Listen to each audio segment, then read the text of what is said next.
Buonasera. Cominciamo l'ultimo intervento del ciclo e lo cominciamo con le illustrazioni.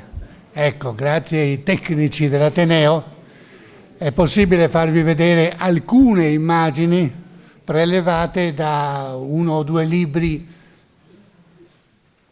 che riproducono qualche figura dai famosi giornali di trincea, cosiddetti, anche se di solito la trincea la vedevano col binocolo. Quello che vedremo è in bianco e nero, quindi decisamente meno bello di come vengono fuori nei libri a colori. Vi avevo mostrato la volta scorsa questo mio libro, Giornale di trincea, e non ho portato, non ci stava proprio, il catalogo della mostra di Udine, che è più bello e più colorito. In genere le immagini che adesso faremo scorrere velocemente sono tratte dal quinterno che sta dentro il Giornale di trincea. Sono da 4 o 5 tra le molte decine di giornali di trincea. Quello che vedete, per cominciare, ecco. Come vedete c'è una firma collettiva che è il nome di questo giornale, e cioè La Ghirba. Mi ricordo, vero? La ghirba è la pelle, salvare la ghirba, salvare la pelle. Poi è diventata un'altra cosa, caro ai campeggiatori, ma ai tempi di grande guerra la ghirba non serve a portare l'acqua alla tenda, ecco, un'altra cosa. Ai soldati lettori, dietro la ghirba c'è soprattutto Ardengo Soffici.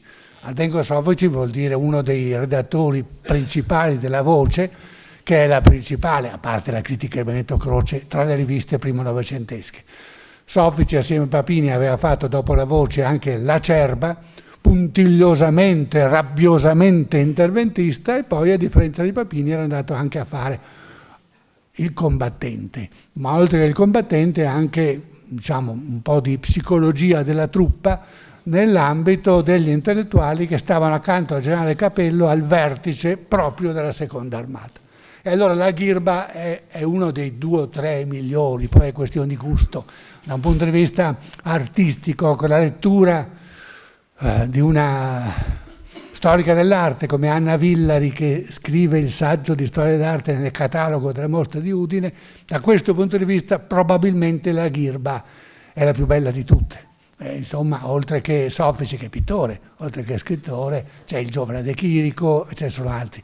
Tenete conto che oltre che giovani pittori di vaglia, ci sono i migliori tra gli illustratori per le copertine dei romanzi d'appendice di allora, o i migliori illustratori del Corriere dei Piccoli, dei giornaletti per i bambini. Naturalmente è significativo che gli stessi che disegnano per i bambini disegnino adesso per il popolo in grigio verde.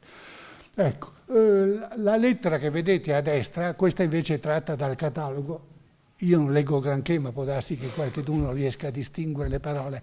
Ve l'avevo riassunta la volta scorsa. Jaillet è quello dell'Astico, giornale di trincee, lavora all'interno della prima armata, scrive a Lombardo Radice, il pedagogista Giuseppe Lombardo Radice, che è un po' quello che pensa, assieme a Gaetano Salvemini, pensa a che serve e come deve essere il servizio P.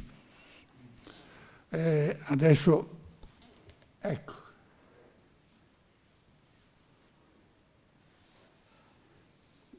Questo, soprattutto quella a destra, la figura a destra, è tratta dal signor Sì, un altro tra i giornali.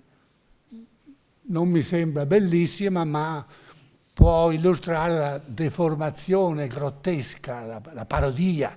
La parodia è una delle armi tipiche di questo giornalismo di trincea. Rendere grottesco, farsesco il nemico, che però è una inflessione interessante questa, cioè dirige il giornalismo di trincea più verso la commedia che verso la tragedia. E questa è una scelta a monte di carattere generale. Chi sa tra di loro di pedagogia, di educazione, di comunicazione, chi ritiene di conoscere come funzionano i rapporti con un pubblico semi-analfabeta, dice dobbiamo parlargli per figure più che per parole e dobbiamo rallegrarlo e divertirlo e non farlo pensare. Non tutti sono d'accordo su questo. Jaillet vorrebbe farlo pensare il popolo. anche il popolo, anche i soldati semplici, i suoi alpini che nel cor gli stanno. Non parliamo poi dei giornali che espressamente si dirigono a un pubblico di ufficiali che sono volontà e fatti e commenti, e lì si capisce che vogliono ragionare con gli ufficiali, perché c'è proprio questa divisione di classe che sta all'interno del giornalismo di trincea. Tendenzialmente pochi giornali per ufficiali, molti di più giornali per la truppa.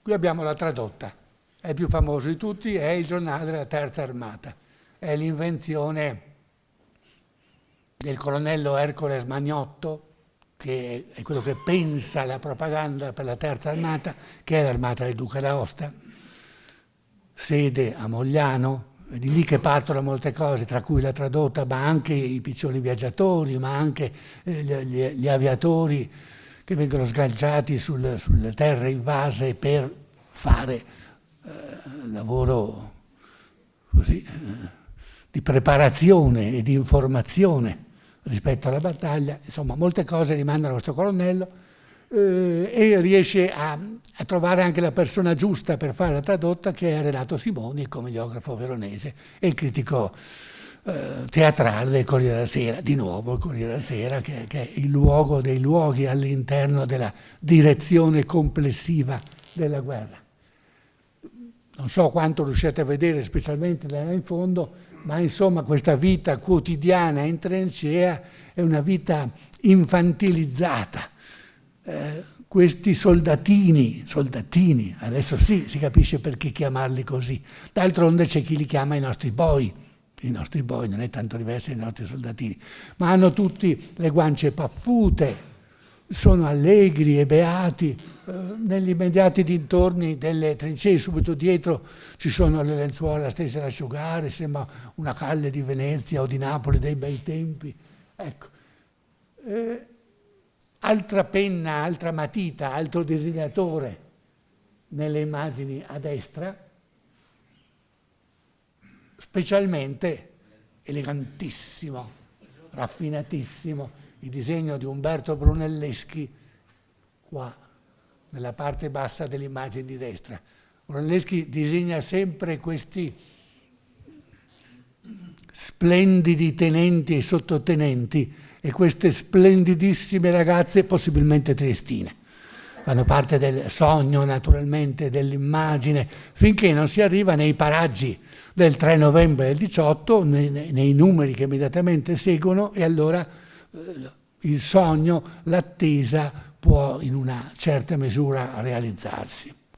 Ma comunque queste due pagine da sole vi fanno vedere come ci siano varianti grafiche nel segno grafico di gusto proprio, e naturalmente il gusto rimanda all'autore, ma rimanda anche a un linguaggio, a una dimensione comunicativa entro certi limiti capaci di differenziarsi. Eccoci di fronte a una delle immagini dello stesso Ardengo Soffici. Qui è la ghirba, eccola qua, è quello che ho usato nella copertina Einaudi del libro del 77, e questo è un collage con pezzettini di quotidiano, di carta stampata, quindi è interessante, solletica l'interesse dei critici d'arte e storici dell'arte anche dal punto di vista del materiale povero con cui il disegno è realizzato. Mentre nella pagina di destra cambiamo di nuovo stile, non è male, vedete quella parodia, quel volto parodizzato. Ecco, questo è un classico, quello di destra, Enrico Sacchetti, ve ne ho già parlato, altro grande disegnatore, e qui non c'è niente di allegro, non solo perché sono i prigionieri e hanno tanta fame, ma perché sono visualizzati come traditori della patria, cioè prigionieri per cattive ragioni. Sono la visualizzazione di quello che il ministro degli esteri Sonnino, in particolare lui, e il generale Cadorna pensavano non solo dei disertori in senso più stretto, ma dei prigionieri in senso largo, cioè che anche i prigionieri sotto sotto fossero dei mezzi, o non solo dei mezzi, dei disertori per intero. Quando poi ce ne sono centinaia di migliaia tutti in un colpo, nei giorni di Caporetto, quell'ondata lì di prigionieri se la vede peggio degli altri, perché sembra la realizzazione dei timori della vigilia. Ecco, questa ondata di massa. Ciascuno di questi dovrà poi, una volta tornato, relazionare, sottoporsi a interrogatori, spiegare le circostanze specifiche in cui lui è stato fatto prigioniero, ma sono centinaia di migliaia, interrogatorio o no, comunque l'immagine complessiva, quest'ombra fosca, rimarrebbe compensata in parte, non piccola, dalla vittoria. Per quanto riguarda la generalità, ma per quanto riguarda i singoli, le cose possono essere andate diversamente nei molti casi. Di nuovo siamo davanti alla sceneggiatura briosa e colorita, non per noi, della tradotta, quindi queste scene di massa basate su una moltitudine particolare che noi qui non riusciamo a visualizzare bene e a valorizzare. Qua c'è una carrellata di testate, il Montello, il Grigio Verde, il 13, la Trincea, ecco, dalla mostra di Udine è venuta fuori, è balzata in prima linea la Trincea. Secondo gli studiosi di questa mostra non ci eravamo abbastanza accorti che è uno dei più interessanti. C'è Savoia e come vedete nell'immagine in basso a sinistra c'è la raffigurazione degli incubi su quello che sta avvenendo delle donne nel Friuli invaso e in metà del Veneto. Vittoria è l'immagine copertina del signor Sì, con cui chiudiamo e passiamo all'incontro vero e proprio. Ve ne ho dato soltanto un'idea che restringe il valore e la bellezza dei migliori, almeno la bellezza. L'efficacia comunicativa può non avere molto a che fare con la bellezza. L'astico non è bello, è povero. E basa molto di più sulle parole, sui disegni, ma non ha grandi pittori, l'astico, quello di Jaillet. Cerca di coinvolgere, riuscendoci un pochino, gli alpini stessi. Più che a farli disegnare o a farli scrivere, Jaillet riesce a farli scolpire il legno. Ricordo di aver visto a casa sua, nella famosa casetta rossa di cui parla, nei suoi pezzi vociani o post-vociani, una bella collezione di sculture popolari che naturalmente rimandano a una tradizione pre-Grande Guerra che è di alcune delle valli alpine.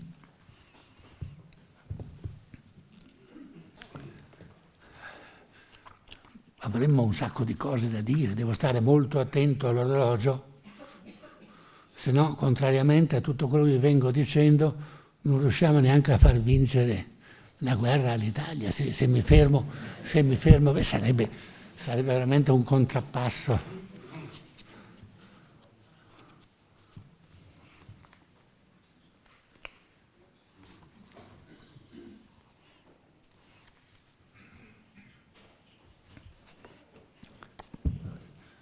Allora parto da due citazioni dal libro mio e di Rochat e in particolare da qualche dato sull'armamento all'altezza della battaglia del Solstizio.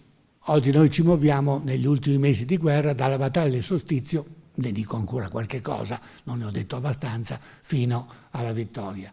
E allora, come vi ho già riassunto la volta scorsa, nei primi mesi del 18 l'esercito viene riorganizzato, ormai c'è Diaz, con il recupero degli sbandati di Caporetto. Abbiamo parlato anche rispondendo a uno degli interventi mercoledì.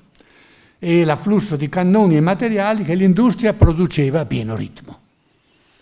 Cominciavano però a scarseggiare gli uomini per le perdite del 1917 e l'impossibilità di trarre nuove reclute dal paese. La classe del 99 era stata immessa nei reparti già alla fine del 17, anzi si era cominciato già nei primi mesi del 17, con una riserva, come riserva restavano solo i 260.000 giovani della classe successiva, l'anno 1900. Il gettito era quello di 260.000, all'incirca quello del 99. Arruolati nel 18, ma non inviati al fronte prima della fine delle ostilità. Dopo la battaglia del giugno 18, solstizio o giugno o Piave anch'essa, non fu più possibile ripianare tutte le perdite, tanto che la forza al fronte subì una diminuzione. Però più dei dati quantitativi vanno rilevati i progressi qualitativi. Scrive Rochat, a cui si deve sostanzialmente questa pagina del nostro libro. Sul piano organizzativo fu innanzitutto sancita l'inscindibilità della divisione, questo parte più tecnica ve la risparmio, proseguo poco oltre. Diaz e Badoglio cercarono di migliorare l'addestramento della fanteria, con discreti risultati, e continuarono a svilupparne l'armamento. Nel 1915 un reggimento contava 3.000 fucili e 2 mitragliatrici, 2. Nel 1918 era sceso a 2.600, da 3.000 a 2.600 uomini e fucili, con 81 ufficiali, però aveva 3 compagnie mitragliatrici, non 3 mitragliatrici, 3 compagnie mitragliatrici, 12 sezioni di pistole mitragliatrici, 3 sezioni di lanciabombe Stuka da 76, una sezione di 12 lanciafiamme, insomma, era tutta un'altra cosa, in 3 anni. E poi continua cannoncini e tutta una serie di altre cose. Moschetti automatici, alla fine del 18 vengono sperimentati, cominciano la produzione in serie di carri armati, sono Renault. Siamo pur sempre all'interno dell'intesa, di un'alleanza anche commerciale, oltre che politico-militare. Questa produzione doveva svilupparsi nel 19 e non avverrà. Furono riorganizzati i reparti d'assalto, gli arditi, importanti, più efficaci maschere antigas inglesi, eccetera, eccetera. Insomma, soltanto per darvi l'idea che dal punto di vista tecnico l'esercito di Diaz è meglio dell'esercito di Cadorna. Quindi tra le ragioni della vittoria c'è questo dato di fatto.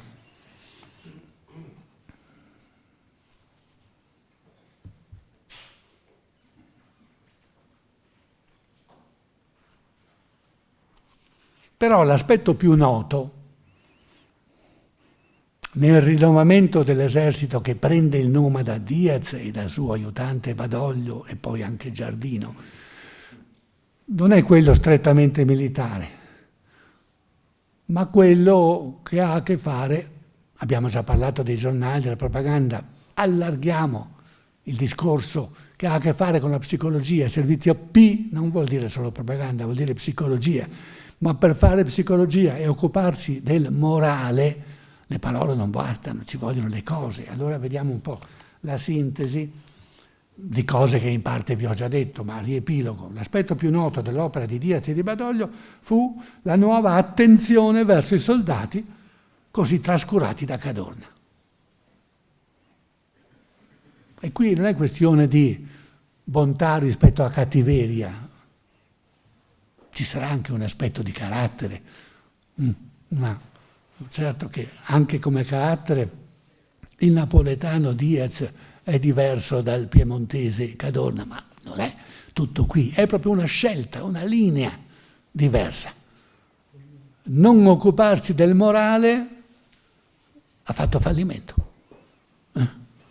Qualunque cosa si possa pensare di Caporetto, certo che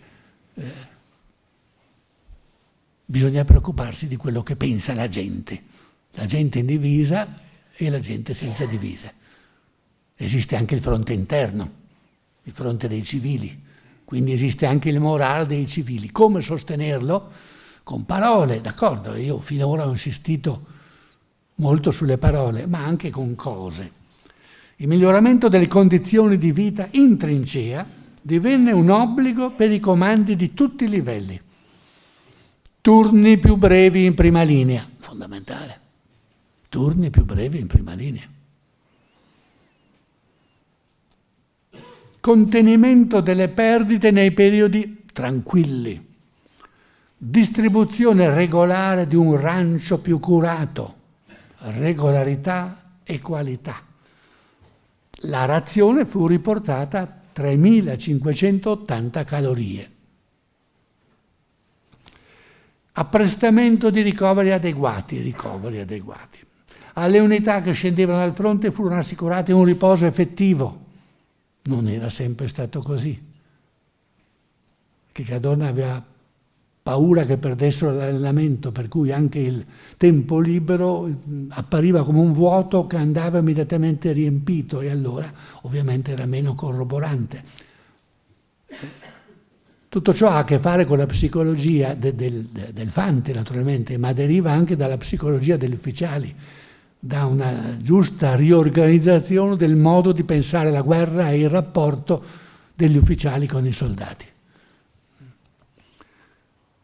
Alle unità che scendevano dal fronte furono assicurati un riposo effettivo, alloggiamenti confortevoli, possibilità di svago con lo sviluppo delle case del soldato, che c'erano già, ma insomma entrano a far parte integrante di un disegno complessivo, statuale a questo punto, o nell'ambito di una alleanza tra Stato e Chiesa che ha più dell'alleanza e meno della concorrenza, anche se l'alleanza e concorrenza è la cifra normale, fisiologica del rapporto tra Stato e Chiesa nel nostro paese, ovviamente.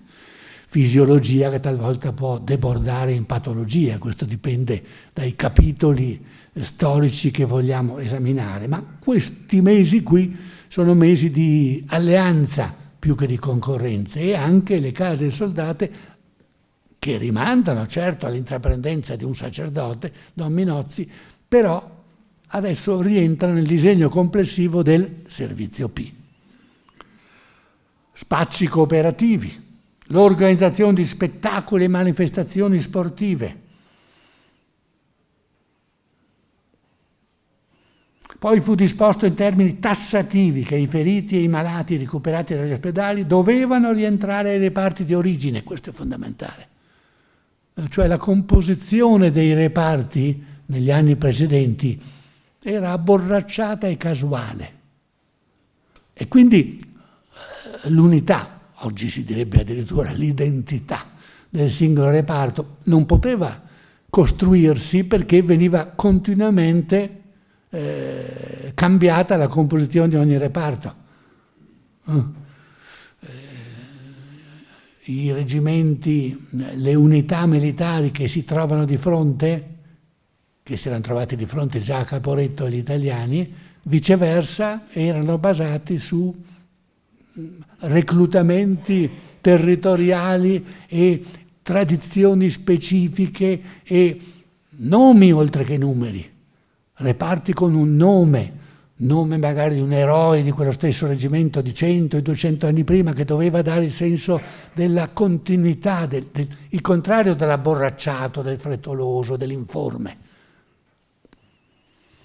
Anche questo fa parte della psicologia, ma è psicologia che fa parte dell'organizzazione, perciò dicevo parole e cose. Come sono cose le assicurazioni. Questa è una novità, assicurazioni sulla vita. Quindi qualche garanzia per il soldato che se muore la sua famiglia possa campare, non venga del tutto abbandonata a se stessa. Le licenze. Cadorna aveva concesso una sola licenza invernale di 15 giorni che non veniva neanche sempre rispettata, altra dimostrazione di insensibilità, se si pensa che nel 17 i soldati francesi protestavano perché avevano soltanto 3 licenze di 10 giorni in un anno, dunque molte di più. Diaz diede una seconda licenza di 10 giorni, si impegnò perché i turni fossero garantiti e concesse anche licenze agricole per i lavori agricoli, che sono quelli che riempiono la corrispondenza del soldato contadino con casa, di cui si parla sempre del raccolto, quello che c'è stato, quello che ci sarà e come sarà. Naturalmente è interesse anche dell'economia nazionale che i lavori agricoli vengano svolti, non è soltanto un aspetto del morale, tutte e due. Nitti, ministro del Tesoro del governo Orlando, si inventa una polizza gratuita di assicurazione, di 500 lire per i soldati e di 1000 per i graduati.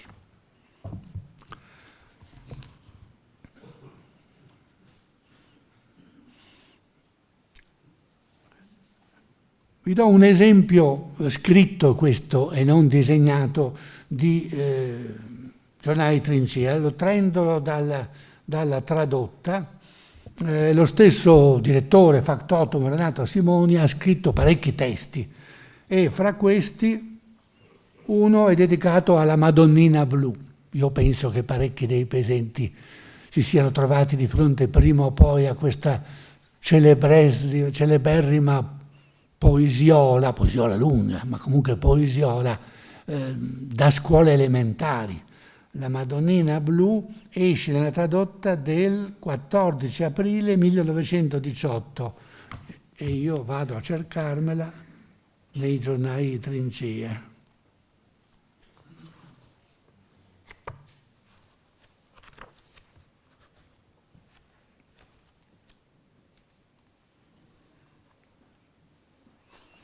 E ve le leggo, sarebbe un po' lunga e tutta non riuscirò, salterò qua e là. Dunque siamo in aprile del 18.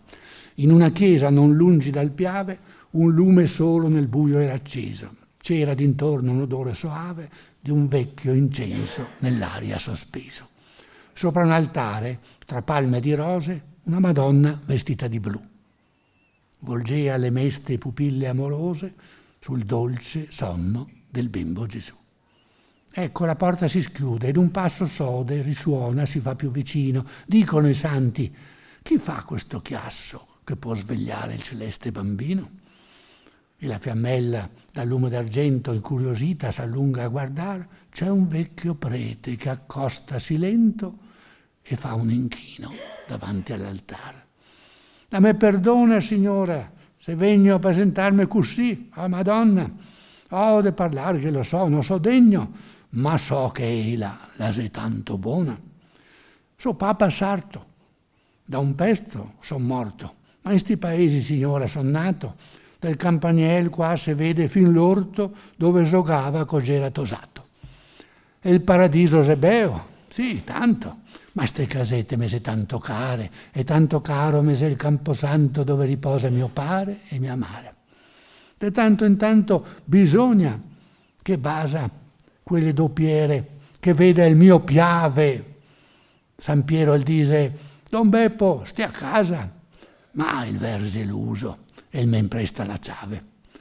Anche stasera ho fatto un giretto, mi sono straccato, che l'età non perdona, ho detto andiamo a sentarsi un pochetto e a far docciacole con la Madonna. Cosa che pare, benedetto da Dio, di sti tedeschi, il peso dell'uovo. Staga attenta, Madonna, a Sofio, che se lo ciappa e lo incioda di nuovo. Ho patio tanto, Madonna mia bella, vedendo i nostri fratelli furlani, in man de quei, la me perdona anche a ella se parlo mal, de quei nati de cani. Il roba tutto, i bestie, i bastona, fin nelle case sti sporchi ne va, e quando i branca una povera donna, se la se bella, signor, che pietà.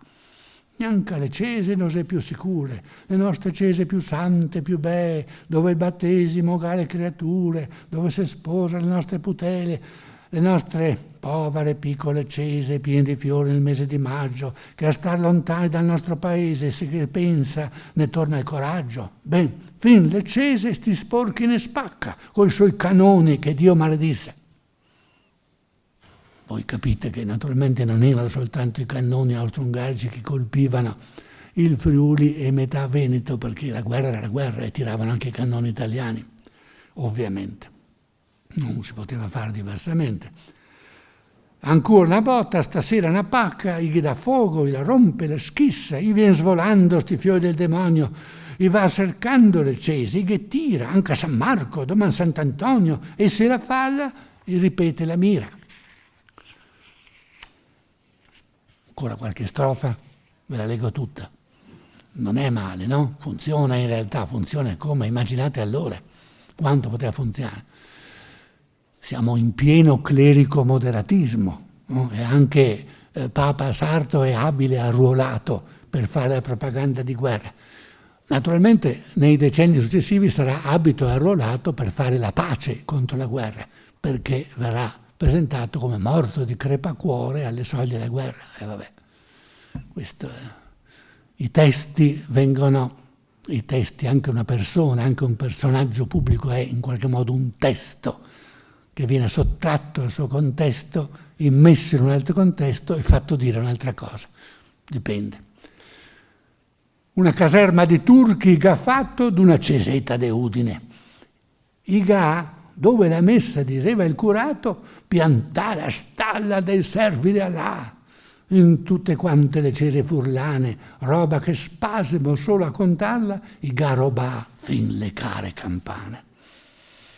Pare che questa scelta di fondere le campane, quindi razziarle nei vari campanili, sia stata una delle cose, delle peggiori invenzioni, paragonabile alle fotografie dell'impiccagione di Battisti, dal punto di vista di una sorta di harakiri austro-ungarico, no? Portarci via le campane sono sempre state nella chiesetta, nella parrocchia di campagna, serve a dimostrare che non solo i tedeschi sono protestanti e quindi cattivi per definizione, ma anche gli austriaci, benché cattolici, non sono come noi. Così le cese, ridotte in sto stato, nassa puteo pur mora un cristiano, lassa chi nassa venir come un gatto, lassa chi muore andar via come un can. In Francia, il giorno del Venere Santo, i gattirà su una cesa innocente da 100.000 miglia. Che prodesse, che vanto, copar la gente, che non fa niente, copar la gente che prega là quieta, con gli occhi bassi, Madonna, così, o se pregarsi è un delitto, o streghetta, una volta l'altra, i mettira anche a me. Madonna Santa, pensando a sti danni fatti alle cese, più pace non ho. E sti assassini si dice cristiani? Cristiani loro? E malor sega, no. La Madonnina che sta sull'altare, tra tante rose, vestita di blu, china la fronte e 2 lagrime amare cadono sui ricci del bimbo Gesù. E il vecchio Papa dal cuore suo puro questa preghiera ai soldati mandò: salve l'Italia, putei, tegni duro, viva l'Italia! Ed insiel ritornò.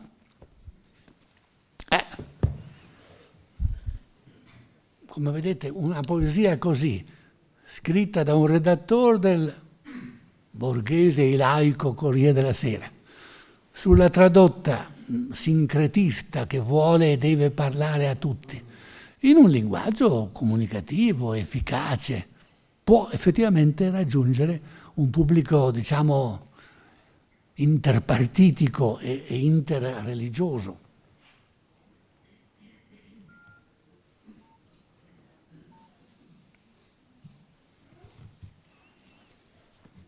Perciò vi parlavo prima di una fase di alleanza riuscita, in cui anche il mondo cattolico lavora per la resistenza e per la vittoria. Il che non significa naturalmente che singoli fedeli contemporaneamente non fossero su posizioni viceversa apocalittiche e niente affatto integrate, ben inteso. Esistono i santi, esistono i profeti, ma noi qui stiamo parlando di storia complessiva di un paese e quindi a noi interessa non le punte estreme e le eccezioni, ma le medie d'epoca. E le medie d'epoca sono clerico-moderati e non clerico-intransigenti, sono di integrazione e non di scissione. E questo in particolare nell'ultimo anno di guerra. Quindi tra le concause della resistenza e della vittoria c'è questo fatto qui, che la cultura cattolica in senso lato, anche quella che riesce a raggiungere il popolo contadino, viene rielaborata opportunamente dagli aventi titolo e anche dai non aventi titoli, in modo da funzionare all'unisono con gli intellettuali laici che contemporaneamente lavorano nello stesso servizio pio. Ognuno ci mette il suo, ognuno lavora con le munizioni che ha munizioni ideologiche che si vengono ad aggiungere alle munizioni.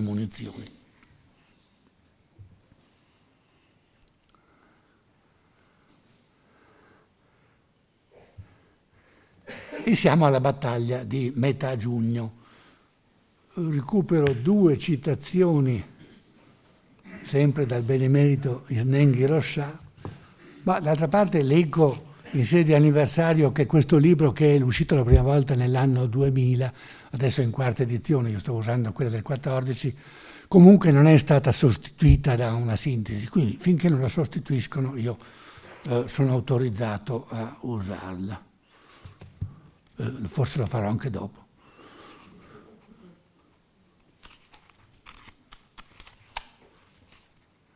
L'offensiva austriaca del 15 giugno.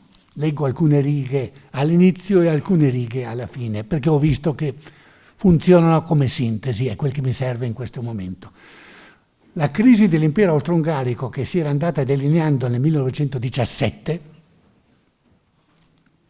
e così apprendiamo en passant che nel 1917 si era andata delineando anche la crisi dell'impero austro-ungarico e non soltanto la crisi dell'Italia. Perché vedendo le cose solo dal punto di vista di Caporetto e supponendo che possa essere l'angolatura giusta per vedere tutta la guerra italiana, si perdono di vista le Caporetto altrui,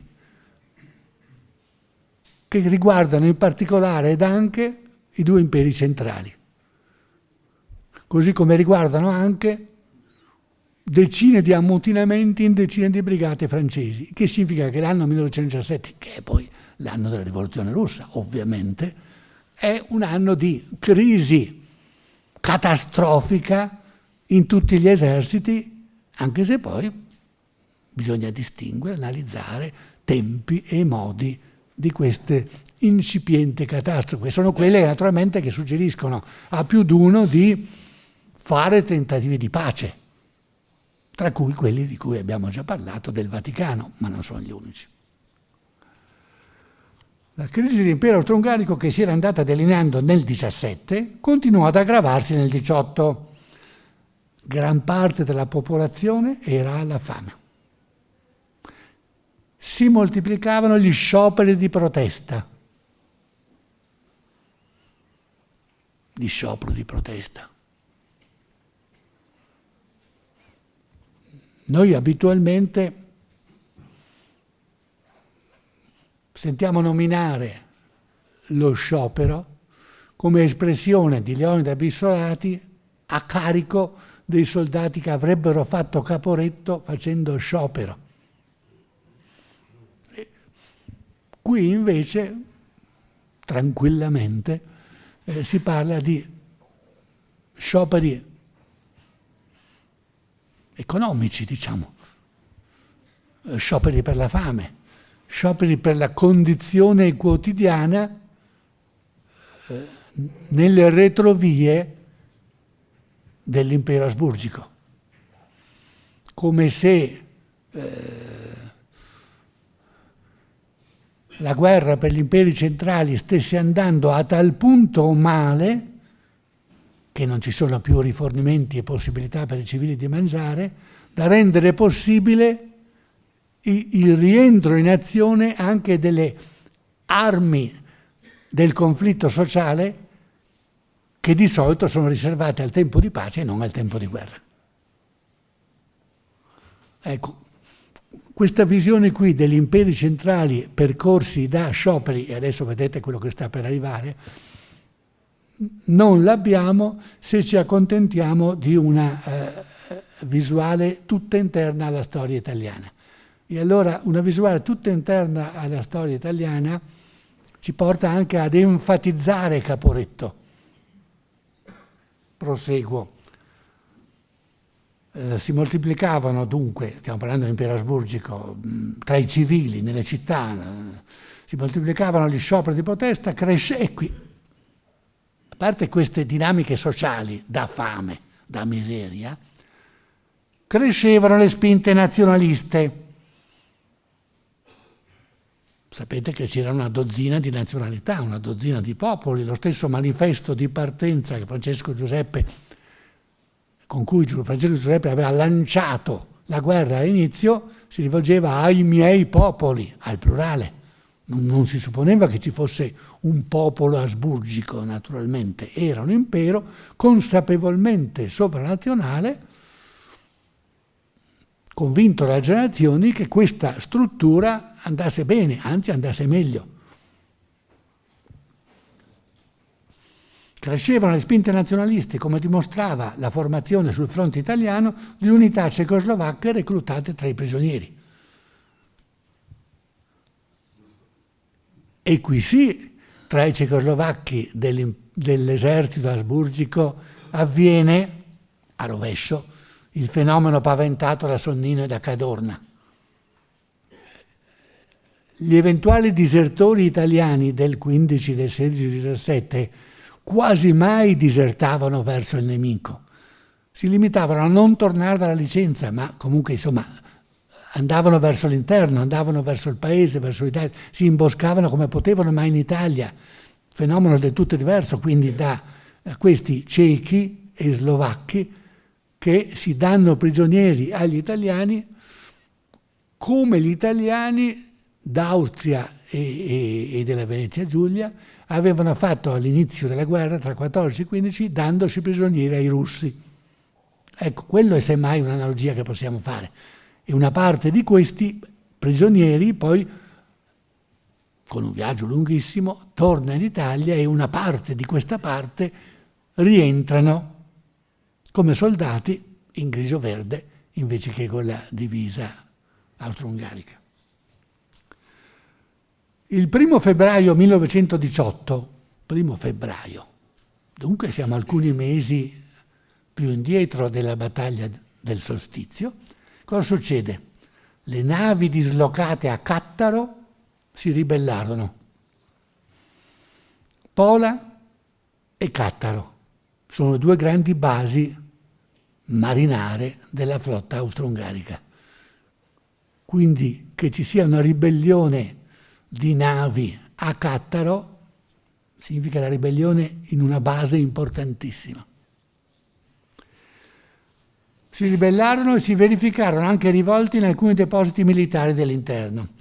I ripetuti sondaggi di pace promossi dall'imperatore Carlo, cioè ormai Carlo, Carletto, Carlino, come dicono i giornali di trincea, sfotticchiando, si arenarono subito dinanzi all'intransigenza dei nemici e dell'alleato tedesco, non solo dei nemici ma anche dell'alleato, più forte e più capace di resistere dello Stato asburgico e non insidiato dall'interno da una ribellione nazionale, perché al contrario, semmai ci sono i tedeschi d'Austria che possono gravitare idealmente verso la Germania. Quando finisce l'impero asburgico, specialmente a sinistra, quella che parte come ipotesi è una repubblica socialista tedesca che veda unificati austriaci, tedeschi d'Austria e tedeschi tedeschi, tra le tante soluzioni ipotizzate tra 18 e 19, nella fase della disgregazione dell'impero e riaggregazione secondo linee sociali e politiche diverse nei vari popoli. L'unica via rimaneva dunque la vittoria sul campo. Se le cose andavano così male nelle retrovie asburgiche, l'unica era vincere militarmente, risolvere i problemi sociali e nazionali vincendo. Quindi ultima risorsa dell'impero asburgico, l'esercito asburgico. Poiché l'esercito continuava a dare piena fiducia e nel 1918 poteva per la prima volta essere concentrato quasi tutto sul fronte italiano. Non c'era più bisogno di austriaci né in Russia né in gran parte sul fronte occidentale. La grande offensiva del giugno 18 fu quindi preparata con la convinzione che non poteva e non doveva fallire. Le 58 divisioni, che erano una forza equivalente a quella italiana, a questo punto ristrutturata e completata, erano organizzate e poi c'è una spiegazione più dettagliata che evito.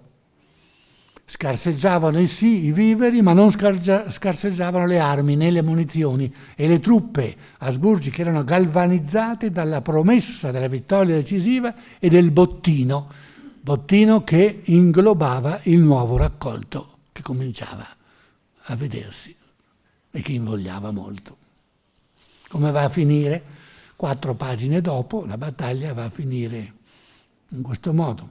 I limiti di efficienza che abbiamo indicato non impedirono che la grande offensiva austriaca si chiudesse con un pieno successo italiano, che acquista rilievo dal confronto con le battaglie sul fronte francese, che non sono così nette. L'ultimo sforzo dell'esercito austro-ungarico, dunque, non aveva conseguito alcun risultato, malgrado il buon comportamento delle truppe. Dunque le truppe avevano tenuto. A maggior ragione è importante il fatto che gli italiani non vengano sfondati. Vuol dire che l'esercito di Diaz è stato ricostruito, ed è stato ricostruito il morale. E da adesso in poi, dal giugno in poi, tutto cambia, cioè si rovesciano le prospettive. E la guerra ridiventa offensiva per gli italiani e difensiva, ma senza più speranze di vittoria per gli austro-ungarici. L'autorità del nuovo comando supremo italiano ne uscì rafforzata, così come il morale dell'esercito. Le perdite furono di 86.000 italiani tra morti, feriti e dispersi e 118.000 austro-ungarici. Come al solito, chi va all'offensiva muore di più, ha più perdite. Gli austro-ungarici ebbero pure 24.000 malati, manca il dato parallelo per gli italiani.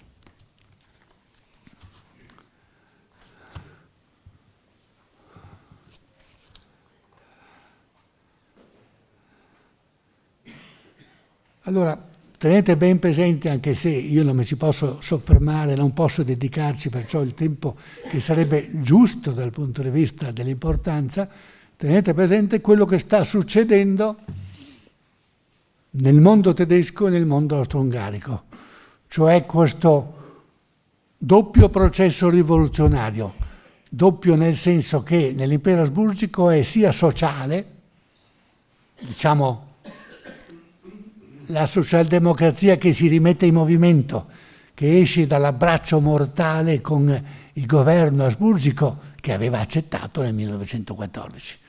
E a maggior ragione perché le cose non solo vanno male e perché c'è la fame, ma perché in Russia hanno mostrato che forse l'internazionale non è morta, che forse si può ricominciare. Dunque nell'impero asburgico c'è sia il sociale che il nazionale. Naturalmente il nazionale declinato in diverse maniere a seconda del grado di sviluppo, o ungherese, o sloveno, eccetera, eccetera, o italiano.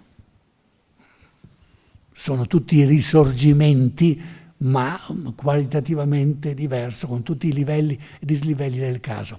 Per quanto riguarda la Germania, anche lì nei mari del nord ci sono, nella Germania, nella marina tedesca, ammutinamenti complessivi, incapacità degli alti comandi della marina di tirarsi dietro, come era sempre avvenuta nel nome dell'autorità, della gerarchia, del militarismo prussiano, di tirarsi dietro i marinai.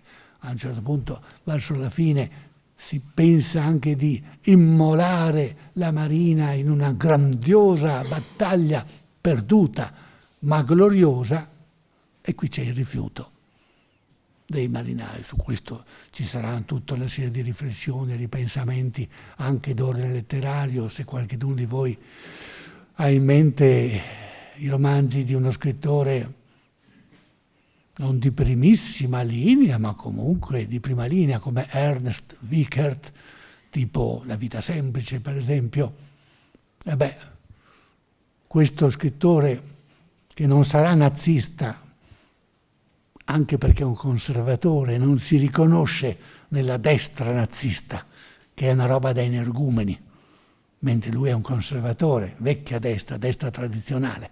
Anche lui soffre tremendamente di questa distruzione del vincolo gerarchico tipico e per antonomasia, che è quello della nave da guerra. E quindi tra i suoi personaggi sono proprio i comandanti che non hanno più saputo reggere l'equipaggio e che sono stati buttati in acqua a bastonate. Il bastone, la clava, armi plebee che non hanno nulla a che fare con la tradizione cavalleresca degli ufficiali di marina, in gran parte aristocratici, ma naturalmente, ovviamente sto riassumendovi il clou della vita semplice di Wiechert, naturalmente entra in gioco uno dei meccanismi tipici dell'esercito ed anche della marina, cioè un marinaio si butta in acqua per salvare il suo comandante, perché questo marinaio può anche essere socialdemocratico, ma è anche l'attendente. E quindi l'attendente e l'ufficialetto e il suo attendente, questa è una coppia fondamentale nella letteratura e nella memorialistica di guerra. È il modo tipico con cui le classi dirigenti hanno conosciuto e frequentato il popolo, se prima nel tempo di pace non l'avevano mai conosciuto e mai frequentato, se non magari nella forma dei camerieri in casa o delle cameriere o delle balie. L'attendente, la tata di papà. Ricordo bene questa espressione casalinga perché anche nella seconda guerra mondiale c'erano gli attendenti, le tate di tanti papà. Questo attendente, Bildermann, è un tedesco, eccetera. Se non conoscete nulla di Wiechert, è un bel consiglio. Sono cose che Lavinia Mazzucchetti, l'antifascista germanista buttata fuori dall'università italiana in epoca fascista, traduceva, era la grande traduttrice di Thomas Mann contemporaneamente, e essendo un totalitarismo imperfetto, questi libri venivano stampati. Non è difficile trovarli sui mercatini nella vecchia collana verde della Medusa Mondadori. Andate qui da Bertoni, di sicuro trovate libri di questo genere.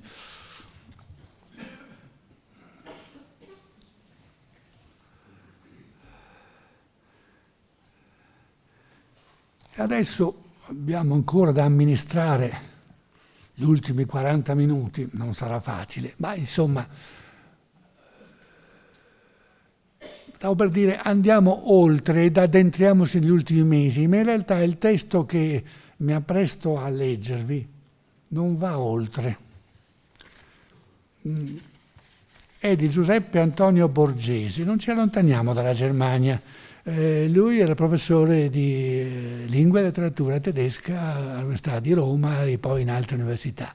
È l'autore di Roubaix nel 1921, che è un romanzo di guerra tra i testi narrativi migliori, molto interessante anche perché in questo Roubaix, che è la storia di un avvocaticchio siciliano interventista che poi non regge alla prova della guerra, sostanzialmente ha paura. E siccome è lucidissimo dell'introspezione, racconta questi rovelli interiori di aver voluto la guerra, volerla, trovarla giusta e però veder logorati i motivi per cui l'ha voluta e contemporaneamente non sentirsi all'altezza di questo. 1921, uscire con un libro del genere e mandare a morire l'avvocato Roubaix sotto una carica della cavalleria a Bologna, se ben ricordo l'ubicazione, capitato un po' per caso, un po' no, in una manifestazione di sinistra. L'ambivalenza del piccolo borghese sovversivo, la situazione ambivalente tipica del primo dopoguerra. Non ci riguarda in questo momento. Il Borgesi che ci riguarda in questo momento è il Borgesi che scrive, lui dice 400, a me sembrano troppi, articoli sul Corriere della Sera.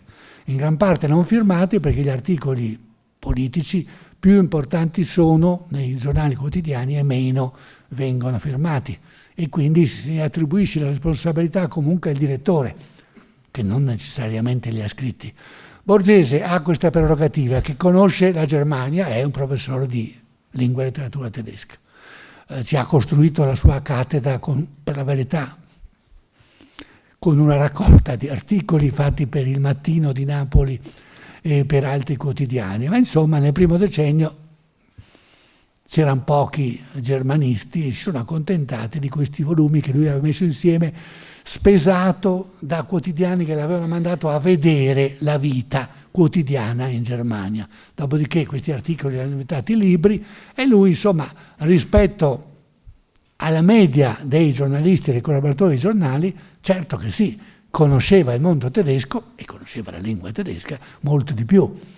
E non era poco per fare cosa?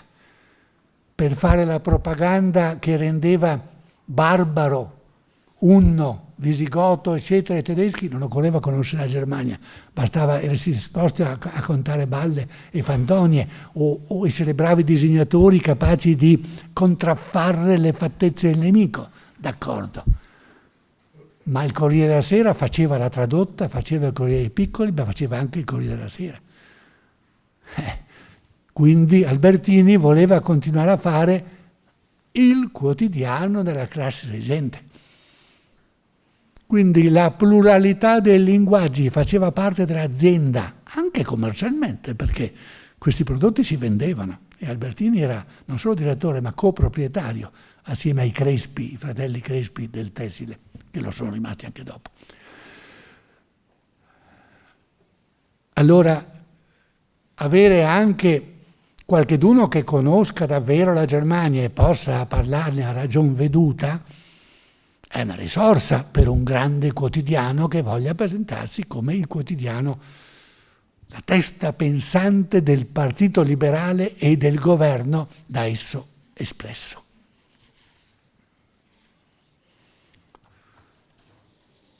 Retrocediamo cronologicamente perché Borgese per tutto l'anno 18 continuerà a scrivere, tra i tanti articoli che ha già scritto, adesso si mette a scrivere degli articoli guidati dalla nuova linea di politica estera di amicizia con gli slavi. La linea slavofila che contrasta la linea slavofoba, che peraltro è quella del ministro degli esteri Sonnino, che continua a restare legato al patto di Londra e ha una visione rigidamente rispettosa dei patti segreti che non sono stati affatto costruiti sulla base del rispetto dei diritti delle genti, né di una autodeterminazione dei popoli che non c'era ancora nella visione, nello slogan del Presidente degli Stati Uniti d'America, che dal 17 è alleato dell'intesa e che darà il senso generale all'ultimo anno di guerra, l'autodeterminazione dei popoli. Ma Borgese non si basa affatto sul presidente Wilson per suggerire una campagna di stampa che diventa una sorta di contropolitica estera che non si basa, ripeto, sul presidente degli Stati Uniti, ma si basa su Mazzini. Senza che Borgese fosse nato interventista democratico. Che Borgese, sì, veniva dal mondo liberale, ma diciamo dal mondo liberale nazionale, semmai è più vicino a Gioachino Volpe per fare un riferimento politico-culturale. Però la linea di politica estera, di amicizia con gli slavi, no, Salvemini è di Gaetano Salvemini, ma Salvemini era stato socialista e rimane radicale. Che sia interventista democratico Salvemini, certo, è logico. E nel servizio P Salvemini porterà questa ispirazione. Che Salvemini inventi e dica in latino la parola d'ordine delenda Austria non può meravigliare. Fa parte dei suoi spiriti mazziniani, lui è anche un biografo di Mazzini. Borgese stupisce un po' di più, che la sua storia personale è politicamente diversa. Adesso vi leggo un articolo del gennaio 18, cioè siamo all'inizio della campagna che poi si sviluppa con decine e decine di articoli consimili, affondando nel corso dell'anno 1918 e culminando in un grande incontro che è un congresso delle nazionalità oppresse, che è una parola d'ordine, che è una parola importante, manzoniana se vogliamo, gli oppressi e gli oppressori. Siamo a Roma nell'aprile 18. Questo congresso di Roma rappresenta una inversione di linea proposta, additata e concretizzata in questo congresso, che è un congresso internazionale, rispetto, detto in termini italiani, al patto di Londra. E rispetto a ciò che sta facendo il ministro degli esteri, che peraltro rimane tale. Quindi che succede? Come mai?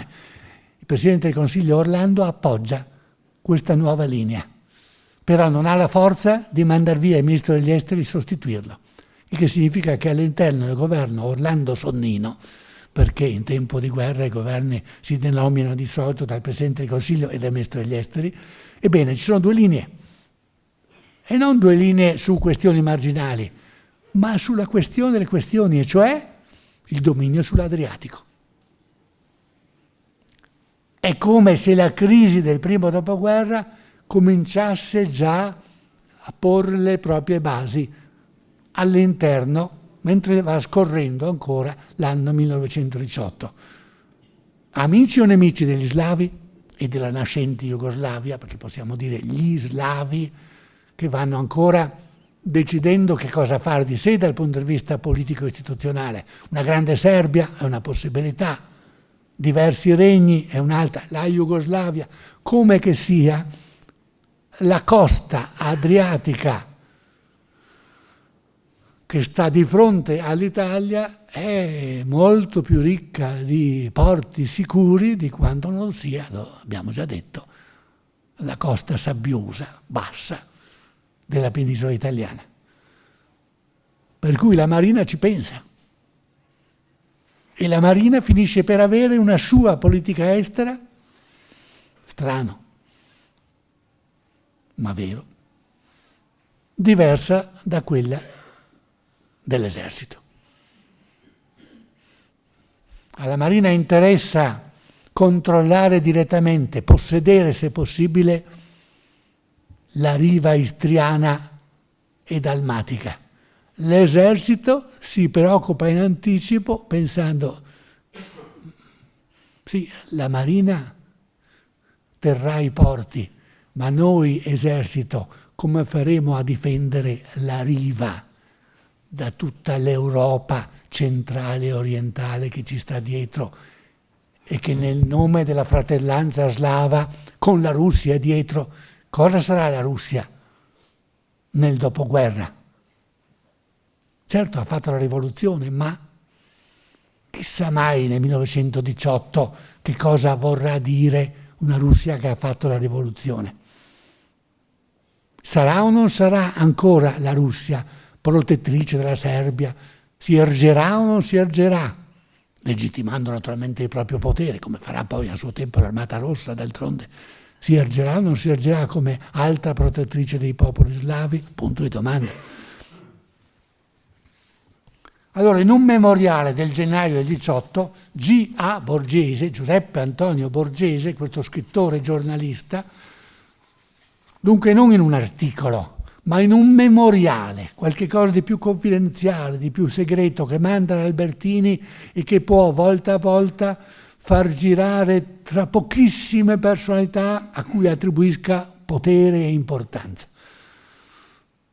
Dirò en passant che Borgese aveva il memoriale facile.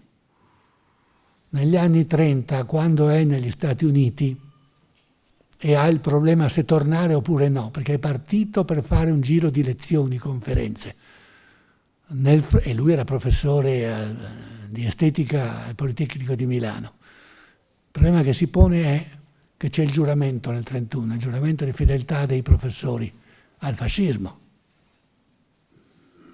non allo Stato, al partito, al duce.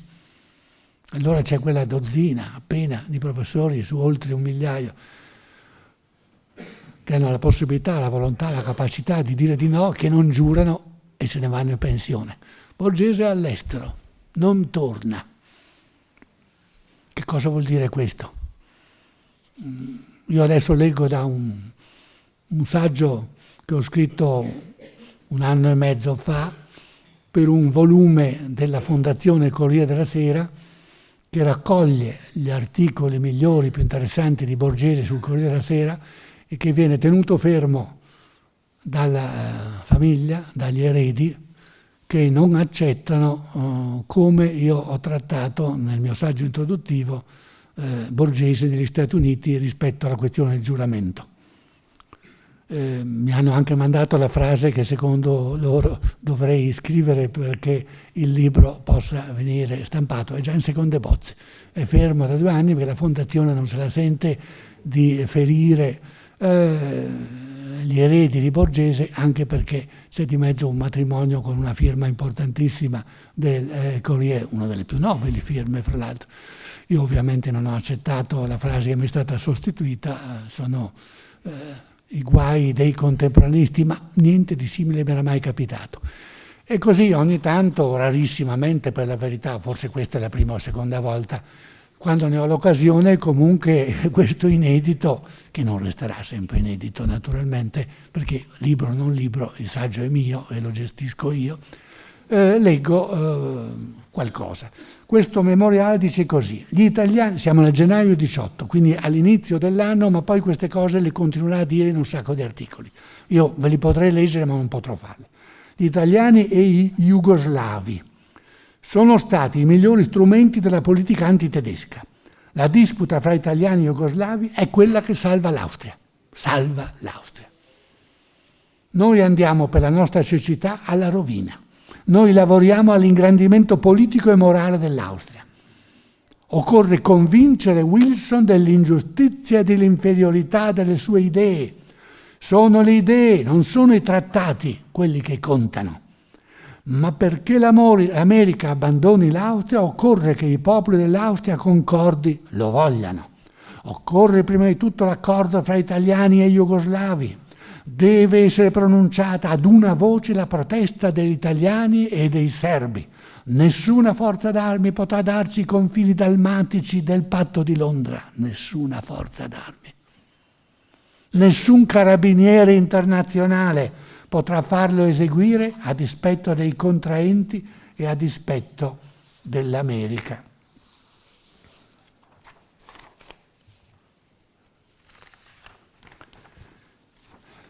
Questa è la fotocopia di un articolo del Corriere della Sera di allora, esattamente il 16 gennaio del 18, quindi siamo nei paraggi dei memoriali da cui ho letto questa frase.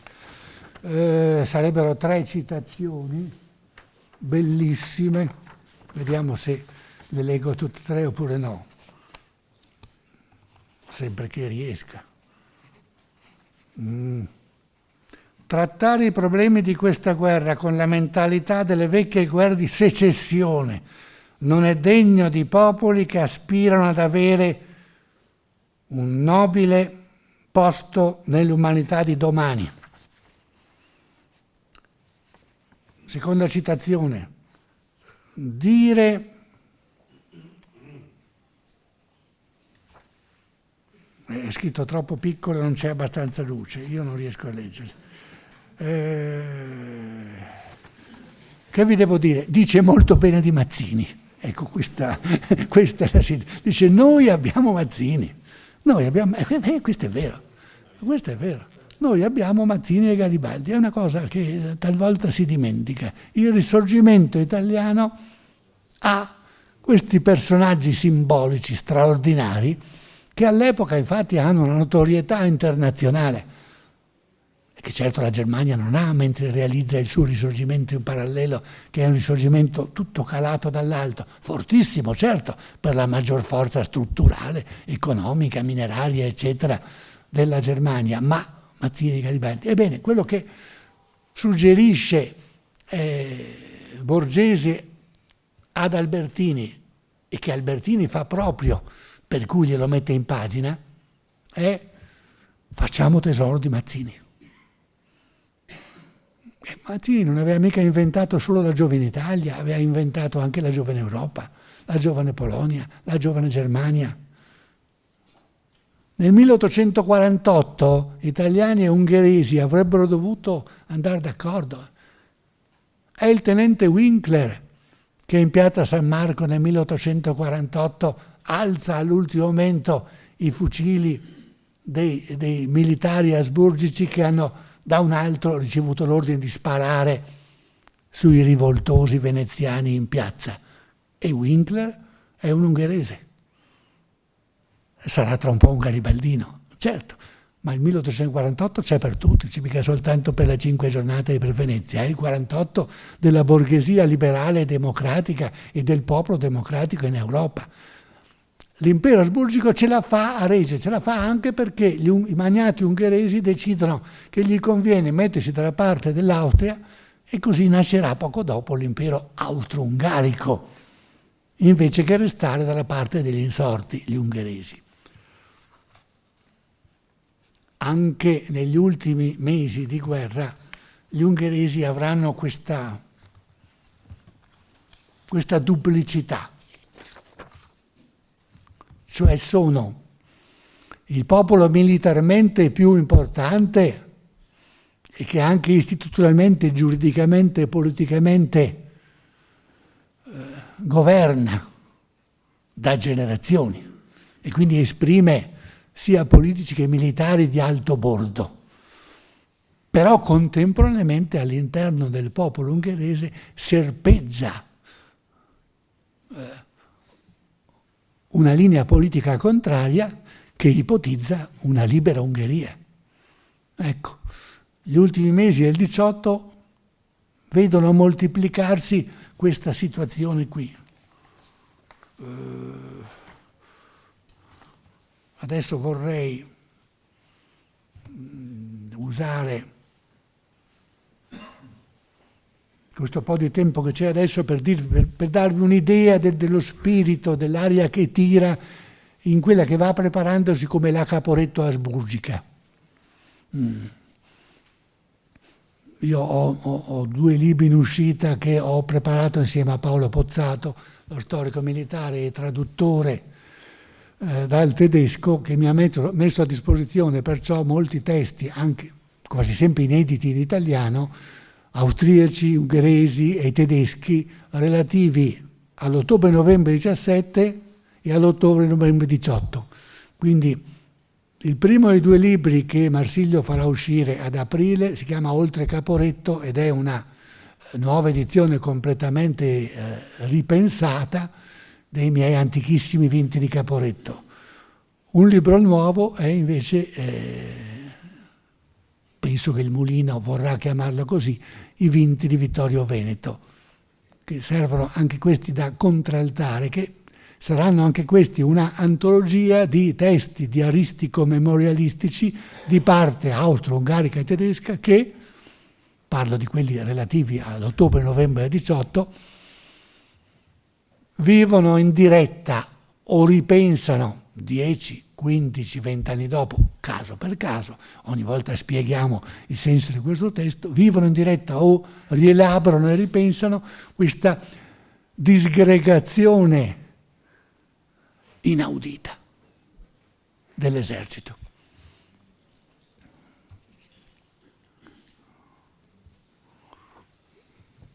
Ecco per esempio come se lo racconta il capitano Inzinger, da dove giunge all'improvviso questa parola carica di sventura.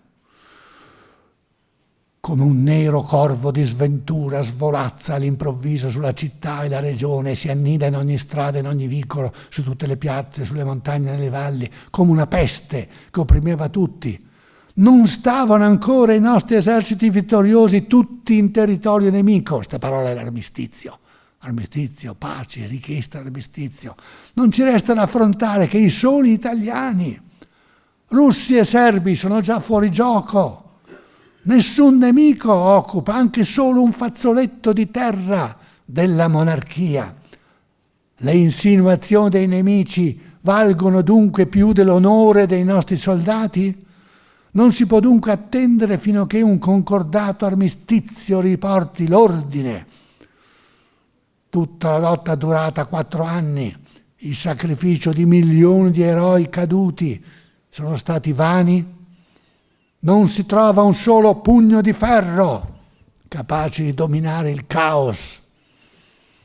Chi è fedele alla patria e al giuramento prestato scuote la testa e risulta impotente. La rovina prosegue inesorabile il suo corso. No, vedete, com'è possibile? La geografia dice una cosa e l'armistizio chiesto da noi ne dice un'altra opposta. Noi stiamo vincendo. Perdere vincendo è una sintesi dei loro sentimenti. Noi stiamo vincendo e ci dichiariamo invece perdenti andando a chiedere l'armistizio a chi? Agli italiani. Agli italiani. Che orrore. All'inizio d'ottobre già è pronta una commissione armistiziale, ma non si capacitano dell'idea di dover andare a chiedere l'armistizio agli italiani, perché tutti questi testi dall'inizio alla fine non hanno fatto altro che, adesso non posso usare il termine che ci vorrebbe, bisogna tradurlo, insomma, dire assai male, dire pesantemente male delle capacità militari degli italiani. Oh, come azzurri i cieli d'Italia, oh, come belli i duomi, oh, come buono il Montasio, i formaggi, il vino. Di tutto questo sono pieni i diari e le memorie relative all'anno prima. Oh, come sarebbe bella l'Italia, non necessariamente abitata dagli italiani. Ed ora, battuti dagli italiani. Non è pensabile, non è pensabile. Ecco, il senso generale di questi testi è questa roba qua. E quindi Vittorio Veneto non esiste. Vittorio Veneto non esiste. Se esiste, l'hanno vinta i francesi e gli inglesi. E se no non esiste. Naturalmente le cose sono più complesse.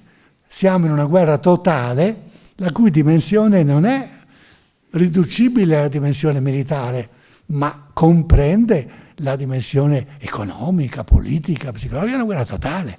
La guerra la vincono i civili oltre che i militari. Invece no. La loro visione, la loro autonarrazione è: noi esercito siamo invitti. Questa è la parola più detta, gli invitti, noi invitti. E poi a mano che debbono capacitarsi, che invece hanno perso e che l'impero non c'è più, che c'è la piccola Austria, la deriva narrativa sarà questa: sempre di più si va verso le storie reggimentali, cioè la guerra, l'impero, ma il mio reggimento, quello ha tenuto, quello è invitto. E tutto questo moltiplicato per molte volte, però. Siccome erano molto forti le associazioni d'arma, i reduci di ogni singolo reggimento, specialmente i più importanti, ma i più importanti sono proprio quelli che vengono sciolti dalla Repubblica.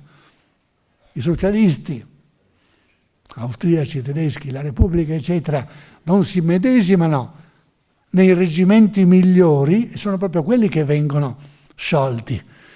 Per cui questi reggimenti vivono soltanto nelle memorie di questi organizzatori della memoria, che incaricano uno degli ufficiali, quello che tiene la penna migliore, o quello che ha più alto grado, o quello che ci sta, o quello che ne ha voglia, o quello che ha cominciato a farlo per conto suo, di scrivere la storia di tutti.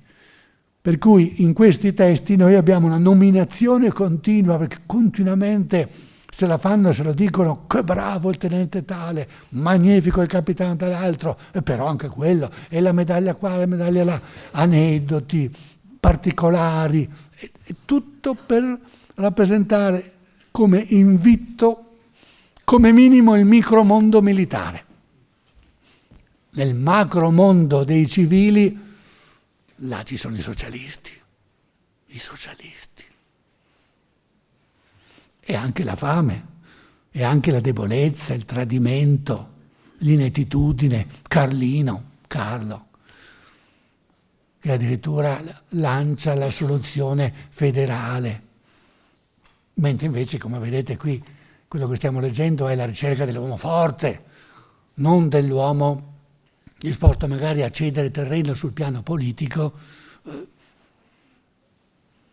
ristrutturando il modo di stare insieme. Troppo tardi, non ce la fanno più. Ci sarebbero tante altre belle citazioni, ma insomma, se ce l'avete voglia, vi ho spiegato come fare tra qualche mese. Come proseguiamo? Forse ce la faccio a fare quello che intendevo fare, correndo un pochettino di più, insomma.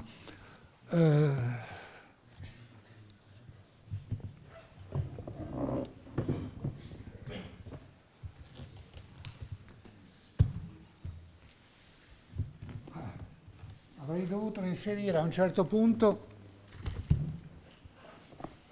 e me ne sono dimenticato, mi sono dimenticato la leggenda del Piave, chiedo scusa all'ombra e a Mario e anche a me stesso, perché nelle guerre italiane ho scritto 2 pagine dando moltissima importanza alla leggenda del Piave, che si colloca proprio alla metà del 18 e che quindi, nonostante le parole sbagliate anche dal punto di vista della geografia e del confine dicano quello che dicono, quindi ripartano dall'inizio della guerra, in realtà si tratta di un canto della metà del 18 destinato a diventare così cantato e così importante da adesso in poi e fra le 2 guerre e dopo, fino a sfiorare nel secondo dopoguerra la possibilità, anzi per un po' lo è stato, di diventare l'inno nazionale.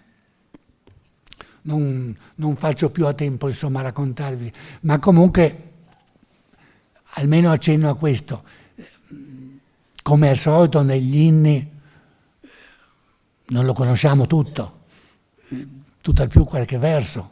Questo accade anche per l'inno nazionale, per Fratelli d'Italia. Ma nel Piave ci sono dei versi dimenticati non solo perché la nostra memoria funziona così, ma anche perché bisognava dimenticarli, perché sono versi su Caporetto, dove Caporetto viene interpretato ancora come tradimento. E siccome siamo nel giugno del 18, questo vuol dire il perdurare ancora in una parte del paese dei sospetti gravissimi su quello che è veramente avvenuto nell'ottobre-novembre 17. È chiaro che a vittoria raggiunta questi versi cadranno.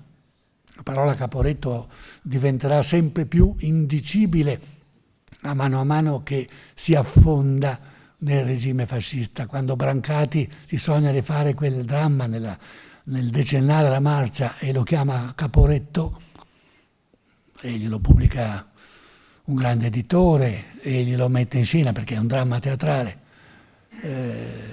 una grande compagnia, quella di Bragaglia, però immediatamente deve cambiare titolo, perché l'aveva chiamato giustamente Caporetto, giustamente perché parla di Caporetto, ma deve ribattezzarlo il Piave, cioè il come va a finire conta di più, no? È una visione teleologica, finalistica. In realtà lui è un fascistissimo, il ragazzo Brancati è fascistissimo, proprio inattaccabile dal punto di vista politico nel 1932. Cambierà idea successivamente, diversamente da altri come direzione politica, ma cambierà idea anche lui. Piave, insomma, vabbè. Allora, le cose che volevo dirvi sono queste. Questo bellissimo libro è un libro in gran parte fotografico, ma non solo fotografico, ve l'ho già nominato la volta scorsa, a cura di Silvia Bertolotti, si chiama Contrasti. Sono le fotografie che Piero Calamandrei, uno degli ufficiali del servizio P, ha fatto prima di essere preso come ufficiale del servizio P e dopo. Bene, si vanterà sempre di essere il primo ufficiale che entra in Trento Liberata il 3 novembre del 18 e lo racconta alla moglie subito in una lettera e poi in articoli e in conferenze. E allora pensavo di leggere qualche cosa.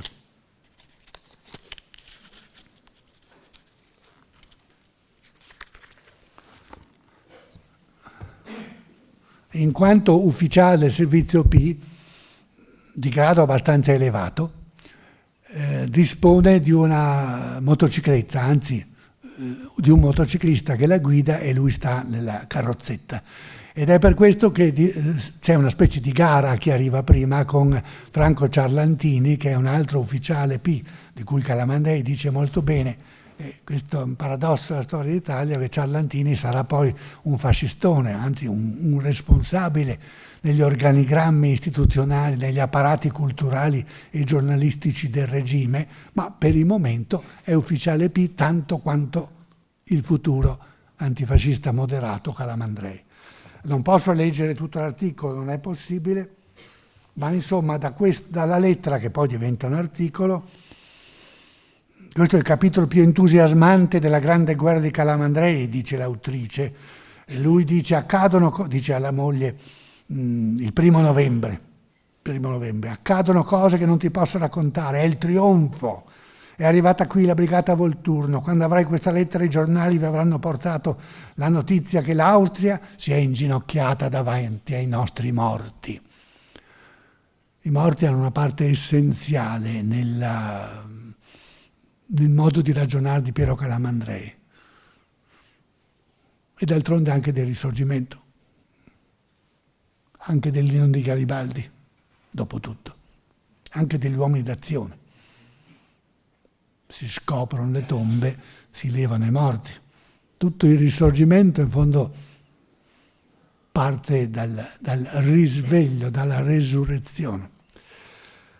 E poi il salto e arriva appunto al 3 novembre, il suo epico ingresso viene raccontato in 31 foglietti venuti fuori dall'archivio Calamandrei, dove tra le tante cose lui sta andando da Rovereto verso Trento in motocicletta e ogni volta arrivo per primo. E ormai la situazione armistiziale è tale per cui si mescolano italiani e austriaci. In qualunque momento ci si potrebbe sparare addosso e non si sa bene che cosa avvenga, perché sì, ufficialmente l'armistizio entra in azione in un certo momento, ma intanto questa ufficialità è discussa e lo sarà sempre. Perché il problema naturalmente degli italiani qual è? Arrivare a Trento-Trieste prima che la guerra finisca, ovvio, politicamente e psicologicamente ovvio. Quindi che l'armistizio entri in azione dopo è interesse degli italiani, che entri in azione prima è interesse degli austro-ungarici. Quando poi entra in azione specificamente per un reparto in quel dato punto lì, non c'è soltanto la questione, le dinamiche politiche che sono opposte, ma c'è anche il fatto che sono milioni di uomini in un sacco dislocati in una geografia complessa, montana, e che quindi insomma la notizia non è che raggiunga tutti davvero nello stesso momento.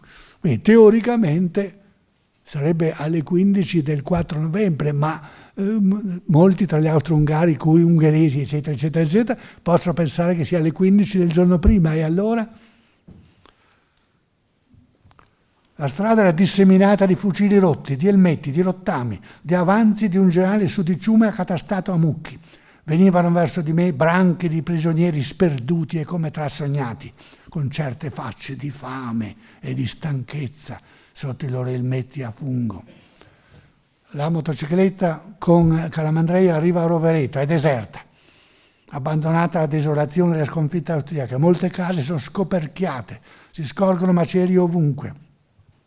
Giunsi a Rovereto circondata dalla sua corona, ormai innocua di reticolati o di forti, nel mattino nebbioso, e passai senza fermarmi dalle sue vie. Mi parve lo spettro di una città un dì ridente, ora deserta e saccheggiata. Avanti, avanti, sono le ore 11 del 3 novembre 1918. Il cielo è grigio.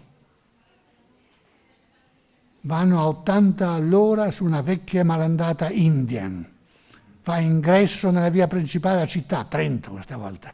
Compie un ampio giro attorno alla piazza e si ferma di fronte al municipio nel bel mezzo del caotico sgombro degli austriaci. Sono parole della Bertolotti, l'autrice. Alle finestre ci sono già le bandiere italiane e Calamandrei vorrebbe raggiungere immediatamente che cosa? Se non il monumento a Dante, che naturalmente era stato per decenni il simbolo della resistenza etnica e culturale. a Trento come in tanti altri posti. È accolto da un fiume di folla festante. E qui ridò la parola a Calamandrei e lascio a lui di chiudere il nostro ciclo.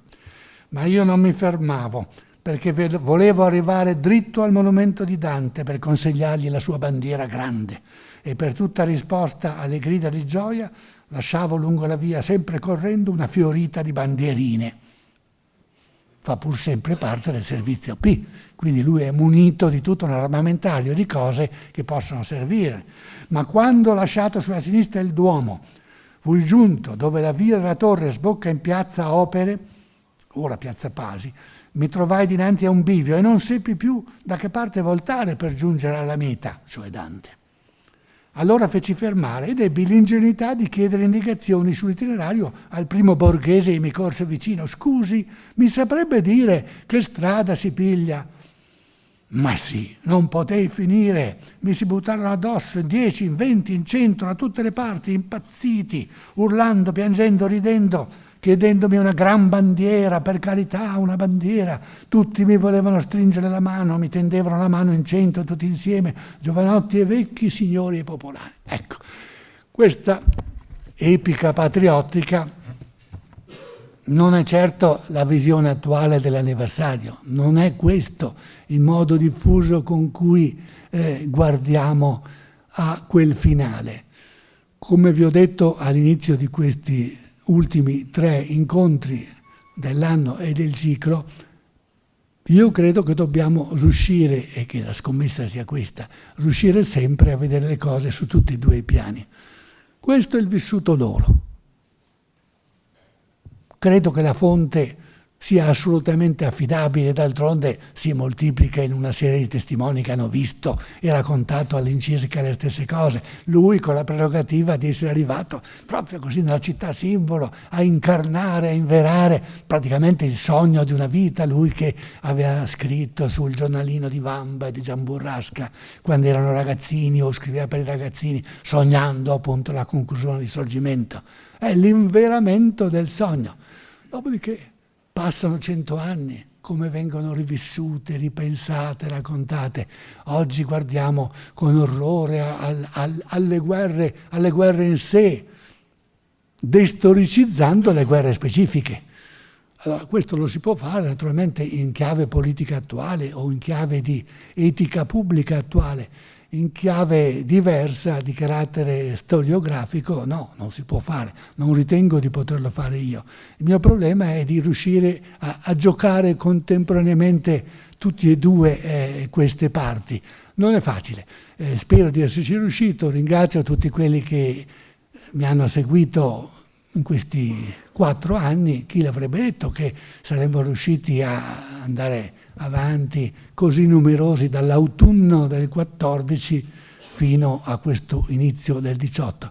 Ma così è andata e naturalmente ringrazio l'Ateneo Veneto che alla fine ha sbaragliato la concorrenza dell'Istituto della Resistenza, esiliato nella sua pur bellissima Giudecca, e anche l'Auditorium di Santa Margherita, dove il primo anno, vi ricordate, andavamo, sì, nella speranza di convogliare gli studenti a sentirvi, ma ahimè, gli studenti non sono mai stati tanto presenti sì, ma non tanto presenti come avremmo voluto e come tanti altri, per cui alla fin fine l'anno scorso e quest'anno abbiamo deciso che l'Ateneo Veneto è così centrale e in fondo la stessa storia dell'Ateneo Veneto è storia plurale, non voglio dire pluralista. Dentro questa sala, le altre che stanno di là, la sala che sta sopra, quante storie sono corse e quanto diverse da ogni punto di vista. Certo, tra le storie che sono corse qua dentro, qualcheduna sarebbe stata molto consentanea a quello che abbiamo sentito attraverso le parole di Calamandrei, ma mi domando se non sarebbe stata ancora più consentanea, ahimè, alle parole eventuali di Franco Ciarlantini. Così che vanno le cose nel nostro paese e ovviamente anche nel nostro Ateneo. Grazie a tutti.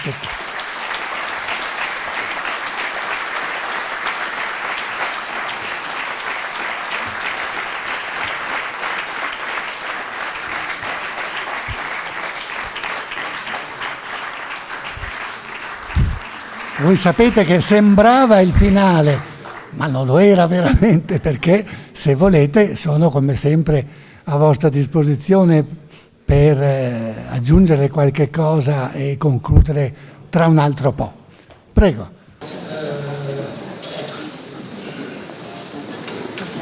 Vorrei una precisazione proprio si parlò di tradimento che dopo è stato cambiato in posto evento.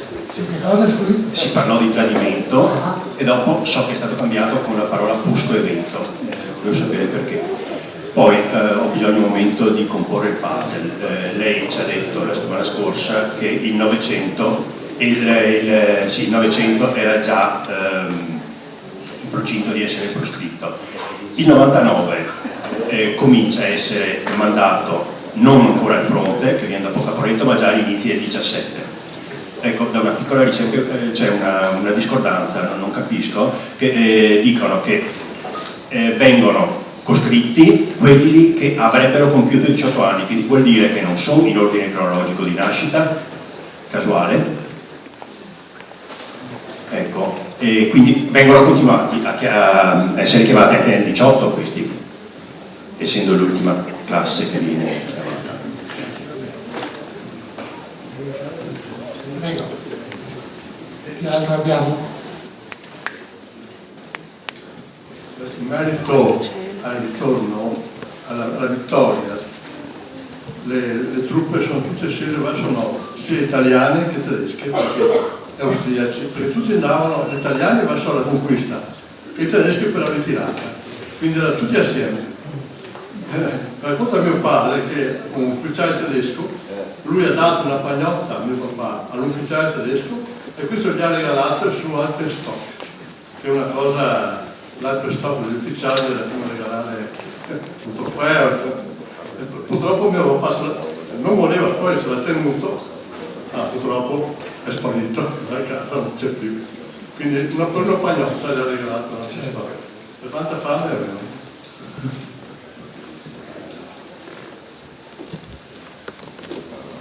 In primo luogo, a nome dell'Ateneo Veneto, vorrei ringraziare il professor Snenghi per questi 4 anni che ci ha dedicato queste bellissime conferenze ed è stato un impegno importante, molto seguito e di grande successo, quindi siamo onori di doverlo ringraziare lei, professore.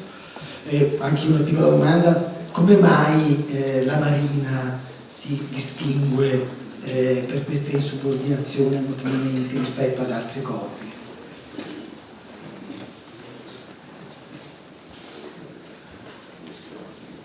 Rispondo? Va bene.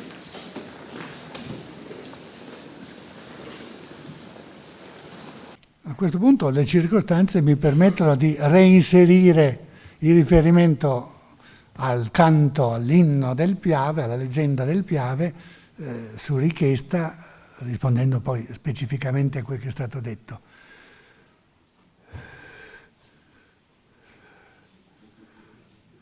Io qui scrivevo che nel Piave si può semmai riconoscere uno dei maggiori fattori del mito postumo della Grande Guerra. Questa è la mia espressione di cui mi servo da tanti anni. Io sono partito dallo studio del mito della Grande Guerra, lavorando su quello che pensavano, dicevano, scrivevano scrittori, intellettuali, giornalisti vari in età giolitiana nell'anteguerra.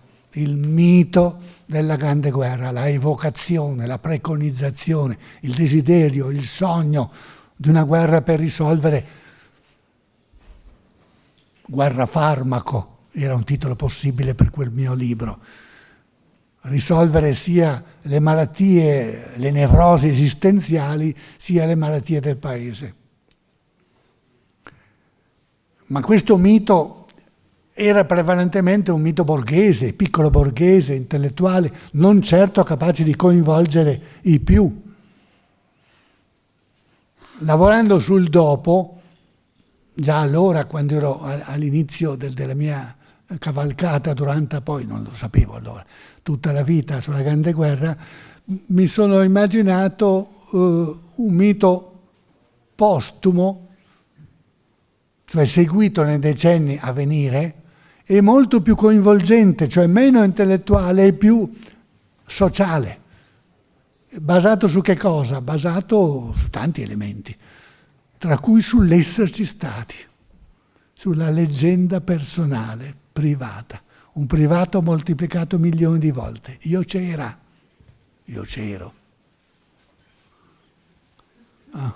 Una vita che da privata prima, eri diventata privata poi, aveva forzosamente, maledicendo magari, ma ha avuto una sua stagione pubblica per 2, 3, 4 anni, conoscendo cose gravissime, terribili, eccetera, ma alla fin fine superate e diventate oggetto di memoria di cui fa parte anche il commilitone ferito, colpito accanto all'interessato, eccetera, eccetera. Ebbene, a strutturare la memoria del dopo, il Piave, sia il fiume, sia il canto del Piave, sono fondamentali, come lo sono i sacrari e le visite ai sacrari, le gite scolastiche che generazioni di bambini elementari e ragazzini medie hanno compiuto ai luoghi della Grande Guerra.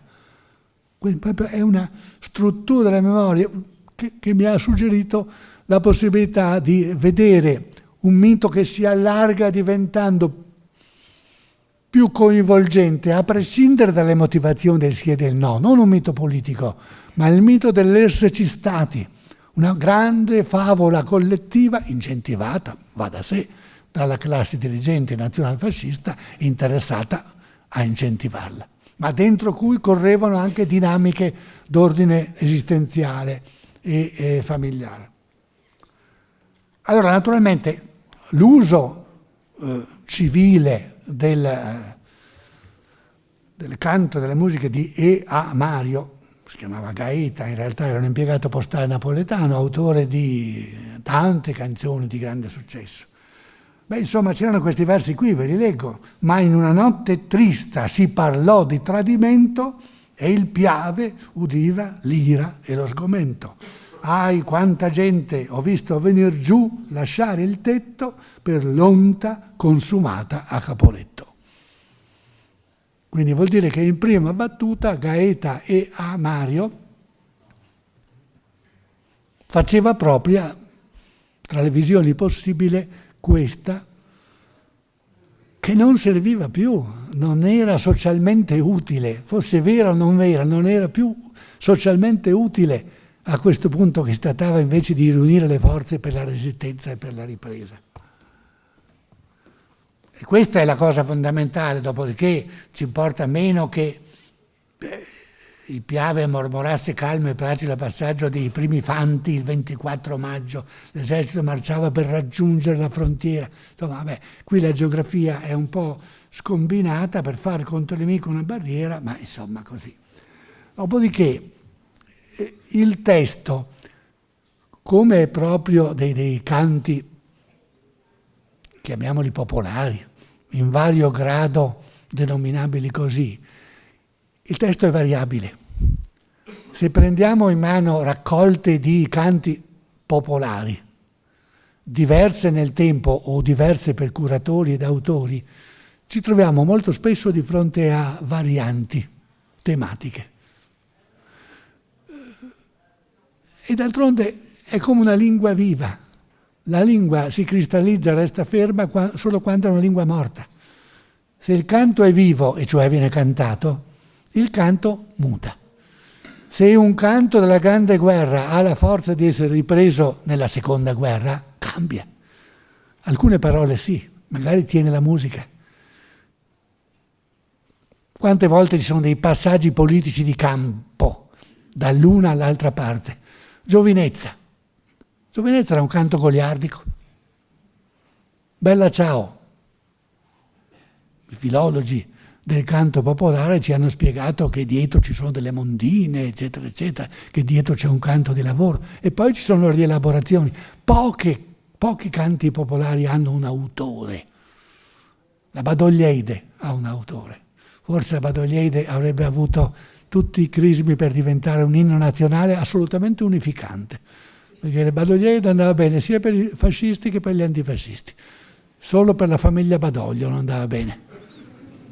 però interventista per decenni, i familiari, anche lì, ci hanno afflitto scrivendo al Corriere o quello che era, ogni volta mettendo i punti sugli i, no, non è vero che Badoglio, era quasi sempre vero.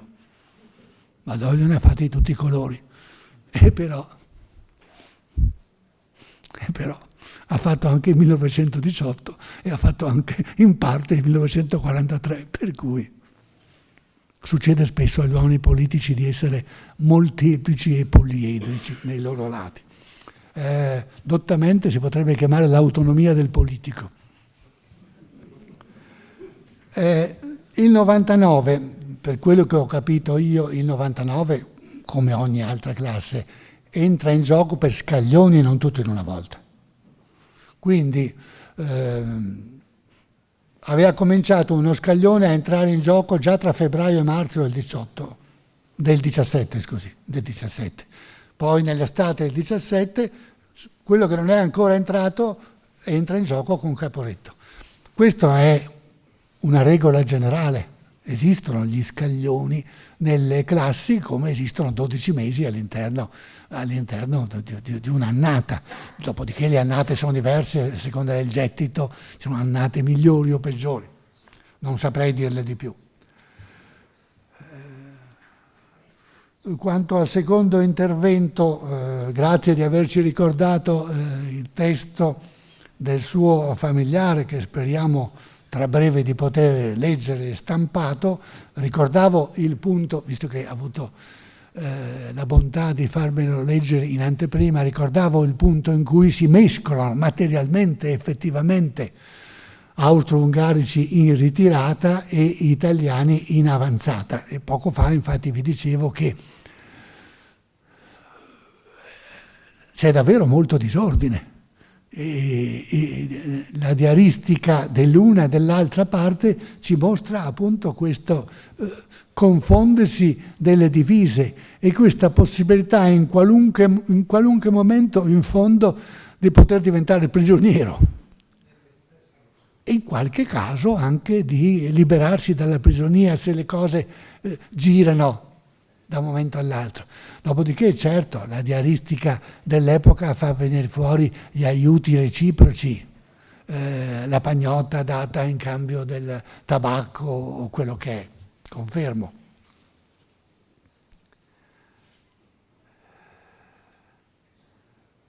Quanto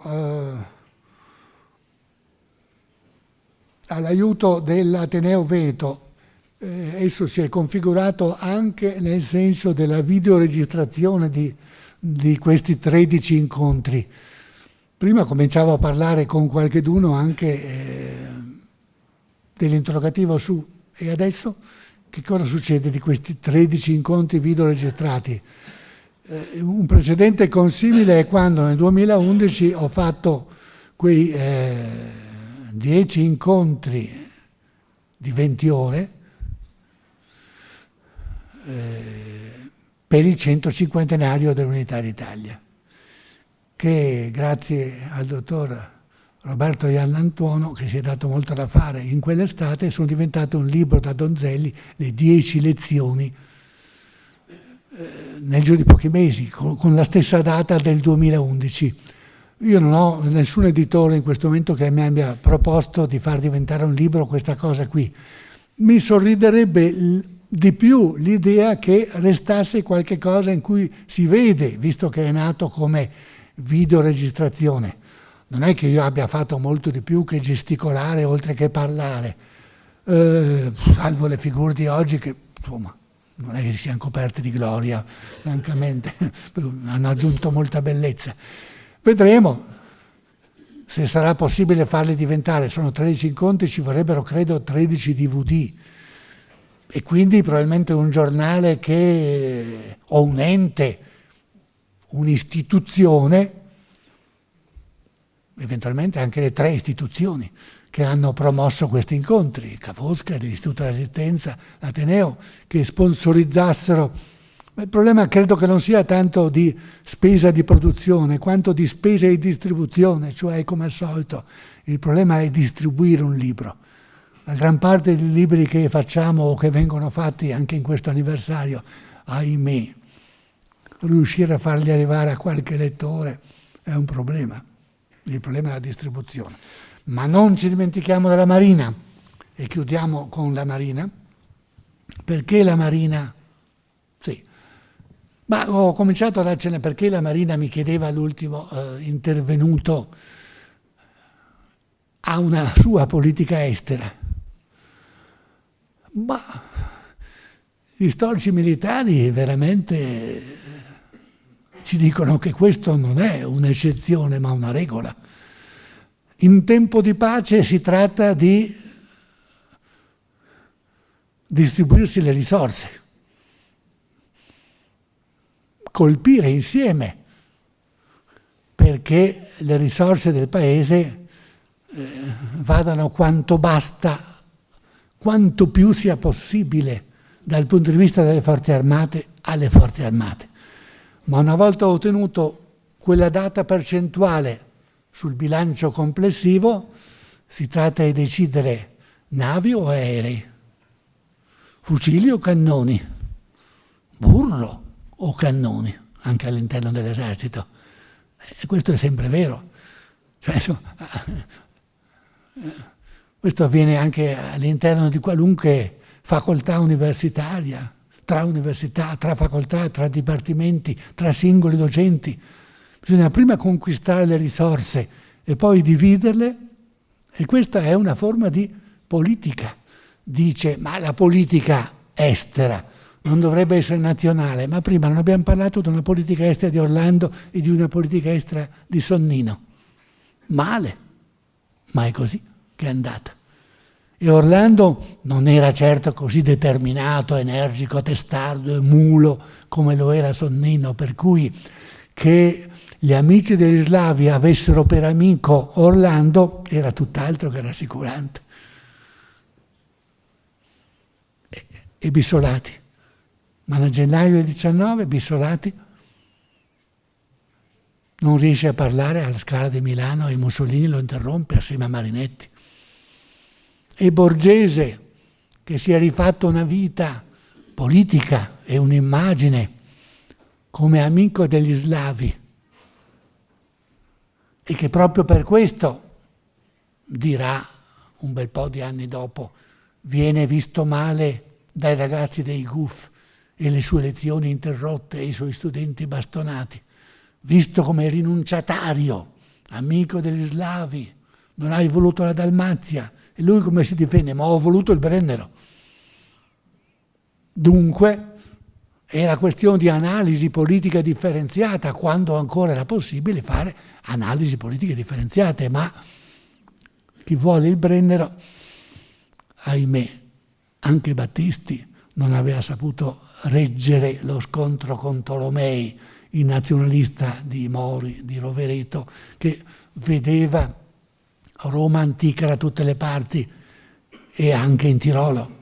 Per cui dove c'erano i tedeschi perché avevano sopraffatto gli antichi, perché avevano cambiato, tradotto, ma grattando, andando a vedere, si potevano ritrovare gli italiani con il tempo necessario. E alla fin fine i Battisti, pur di raggiungere lo scopo, cioè l'entrata in guerra dell'Italia, fa delle cose che dal punto di vista della purezza dei principi dell'interventismo democratico non avrebbe fatto. Ma qual è la purezza dei principi dell'interventismo democratico? Quali degli interventisti democratici riescono a rimanere puri? E qualcheduno si pentirà, ci sono delle parole terribili dello stesso Gaetano Salvemini nel primo dopoguerra, verso il 21, 22, 23, pagine diaristiche oscure e angosciose, in cui, da come vede mettersi le cose nel paese, e cioè che l'interventismo nazionalista ha prevalso e che il fascismo è andato o sta andando al potere, a quel punto vede cedere in se stesso le ragioni dell'interventismo democratico, pur non avendo mai cambiato Salvemini, che infatti sarà fuoriuscita antifascista, non è che non sarà antifascista, però rispetto alla guerra Poi cercherà certe cose, certi allontanamenti dalla guerra e dall'interventismo democratico, cercherà di farli dire a un altro, perché noi sappiamo che Emilio Lussu ha visto sempre Gaetano Salvemini che lo spingeva a scrivere il libro in cui avrebbe Lussu raccontato la parabola dell'allontanamento dall'aver voluto la guerra. E perché non l'ha scritto Salvemini? Dice Lussu, in realtà avrebbe dovuto scrivere anche Salvemini se era lui che aveva concepito già nei primi anni '20 un simile allontanamento. Chi conosce un anno Altipiano sa che in realtà Lussu dice tutte le brutture dei generali e dei comandi, ma non arriva a scomunicare l'entrata in guerra e la sua volontà di guerra. Anzi, proprio ieri sera, preparando un discorso sull'antifascismo come rivoluzione, punto di domanda, che mi hanno chiesto di andare a fare a Genova tra un po' di tempo. Allora ho cominciato delle riletture di Silvio Trentin, di Emilio Lussu, eccetera, e proprio ieri sera leggevo i primi discorsi come deputato di Lussu, come giovane deputato del Partito Sardo d'Azione. Siamo nel 21, siamo nel 22, nel 23, nel 24. Lui parla quasi sempre nei dintorni del 24 maggio o di altre date canoniche e lo dice apertamente e espressamente, dice: io parlo per contendere ai fascisti l'usucapione, la presa, la conquista della guerra. Questo sarà il problema degli antifascisti fuorusciti, quello di mettere insieme Rosselli e Turati, Lussu e Treves, gli ex interventisti e gli ex neutralisti. Nenni, adesso è il capo dei socialisti, ma al tempo della guerra era repubblicano, amico e compagno di Mussolini, in carcere con lui, iscritto al fascio bolognese. Nenni, i fratelli Bergamo, Trentin. È vero che il primo fascio, non solo quello bolognese, anche qui a Venezia, è una cosa molto, molto complicata. Nel primo fascio si trova una fantasmagoria di linee politiche in attesa di decifrazione e di chiarificazione, ma poi negli anni 30, tra i fuorusciti in Francia, come rimettere insieme un antifascismo che ha dietro di sé questa guerra di massa dagli uni voluta, dagli altri no? Ma questo non è più la guerra, è il dopoguerra. Ci vediamo in un'altra vita eventualmente.